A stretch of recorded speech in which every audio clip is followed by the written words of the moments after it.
Now, I've got to be honest, this video was really tricky to make because this year there are many good centre-backs in the game, and not only are there many good centre-backs, there's also some incredible cheap ones as well. Like, so many of the players featuring in today's video are under 50k, and they are excellent value for money. If you need some coins to improve your Ultimate Team, look no further than IG Vault for the cheapest coins on the market, and if you use the code Kieran at checkout, you'll get yourself a nice little discount off your order. Be sure to be active in the comment section down below of this video. I want to hear from you guys. Who are your favourite centre-backs so far this FIFA, and who do you also think is the best value centre-back as well? Couple of quick things to note: we're not going to talk about icons in today's video. I'm going to give them their own separate top 10 just because there is so many of them. And another thing to consider is, in my personal top 10, value for money is considered, and because of that, Foot Heroes Cordoba is not going to feature in my top 10 today. I think he is a very good centre-back option, but his price, I think, is utterly disgusting. I really do. He's not good value for money at all. I'd actually give him like a solid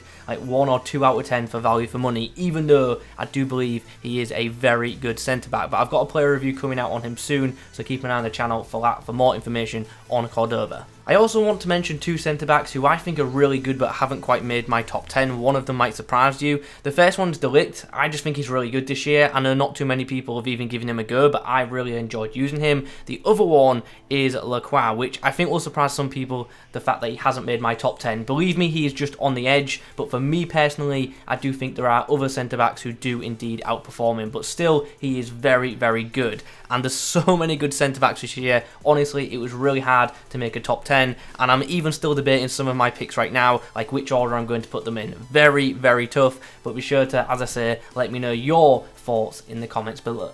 Okay, we've spoken for long enough, let's do this. My personal top 10, here we go. We start in at 10 with Koundé, who I think once again is just a really good centre-back option. Obviously last year he had that road to the final card, which was insane, and this year he's not in form. It's just really good. It's a very effective item in game. Do wish he was a little bit taller. He's only 5'11", but I like the fact that he's a fairly mobile centre-back. He's obviously got bags of pace, and he does have some very solid defending and physical stats, and that just makes for a really premium centre-back option. And he only cost 18k. Like, I think in a previous FIFA he would cost so much more, but in this year's Ultimate Team there are just so many centre-backs at really good value prices, and this is just another one of the examples of them. In fact, I think most of the cards in this top 10 are just excellent value for money. In just ahead of him is actually Joe Gomez, who is currently 18k on PlayStation and 13k on Xbox, which is just insane. In last year's Ultimate Team at this point, he was well over 100k on both consoles.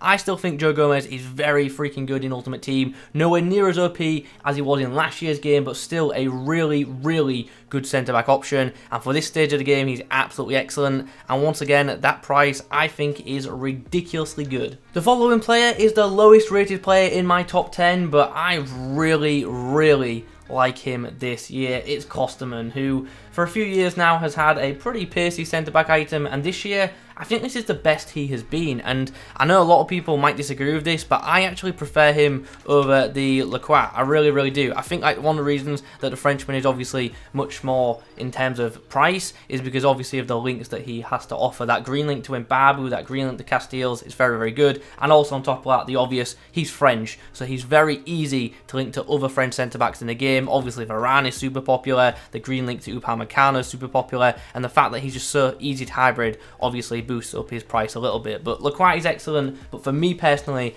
I actually think in-game Kosterman is the better performer, and that's why he makes my top 10 and sits very nicely in a position surrounded by a bunch of defenders who are much more expensive than him. But I really like Kosterman. I've really got on with him this year, and he has been, a regular part of my team so far. Okay, it's now time to talk about a player from the Serie A, and it's going to be Koulibaly, who I'm going to say straight away, I think is a bit underrated, or maybe the better word is overlooked this year. I have not seen many people running with Serie A teams, but if you do have a Serie A team, Koulibaly is a no-brainer to have in your back line. Honestly, I think this is the best he's ever been in Ultimate Team. He's an absolute unit in defence, so good physically, just knocks players off the ball with ease, and defensively really solid. Obviously the passing isn't ideal, but just from like a defensive point of view, I think he's really good. Positionally, also very good, and pretty quick for most part as well. Honestly, if you haven't used him yet, give him a go. Koulibaly is extremely good this year. Eder Militao is the next player we are going to talk about. I don't think many people will be surprised to see him make my top 10. Just once again, a really, really good card for him. Very quick, very mobile, and very solid defensively as well. And that's one of the reasons why he's ranking so high for me, especially that mobility factor. I like the fact that he's very, very easy to control. Like, for example, like in terms of like defending, like just defensive capabilities and like physicals, Koulibaly absolutely monsters Militao. But because Militao is just so much more mobile, so much easier to control, I prefer him in a game, even though I think Koulibaly is excellent. But depending on how you defend, your defensive style, you might prefer Koulibaly. That would be completely understandable. In fact, as a pair, these two would be excellent. You've got Militao, the more mobile option, and then you've got the very solid Koulibaly just waiting in the wings if needed. So, yeah, two really good centre-back options. I personally, as I say, prefer Militao just because of that mobility factor. Okay, now we break into my top 5, and in the 5th position is actually Marquinhos, who has an outstanding item this year.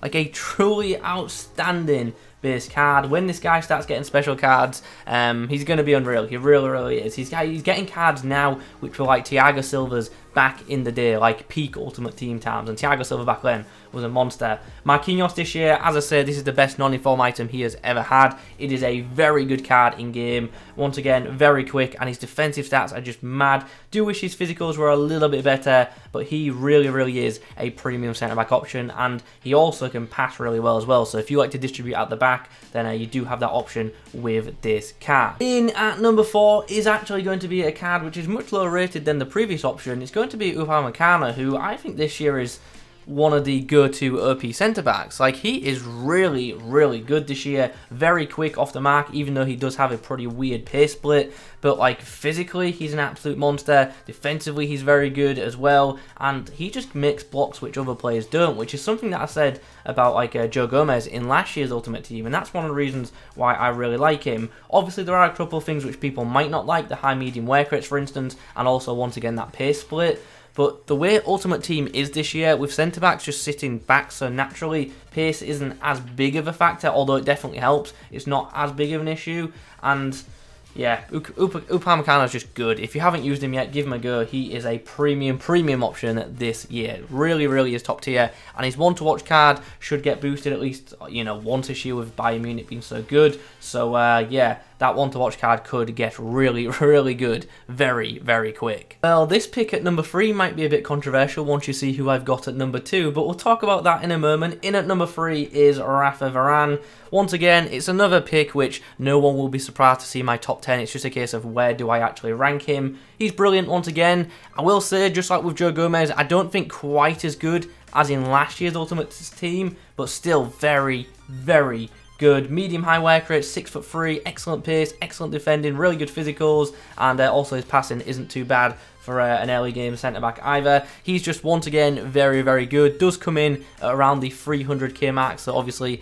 isn't cheap, but yeah, he is a top-tier centre-back option, so he shouldn't be cheap in theory, but yeah, just easy pick, really, really is. Some of you might be surprised to see him not higher, but for me, he's in at number 3, and that is a very respectable position for what is an excellent centre-back item. So who gets the number 2 spot? It's actually going to be Kimpembe. That's right, I have Kimpembe ahead of both Varane and his PSG teammate Marquinhos, who are both higher rated, but honestly, like, it was a simple choice for me. I've used all 3, and Kimpembe for me was just better.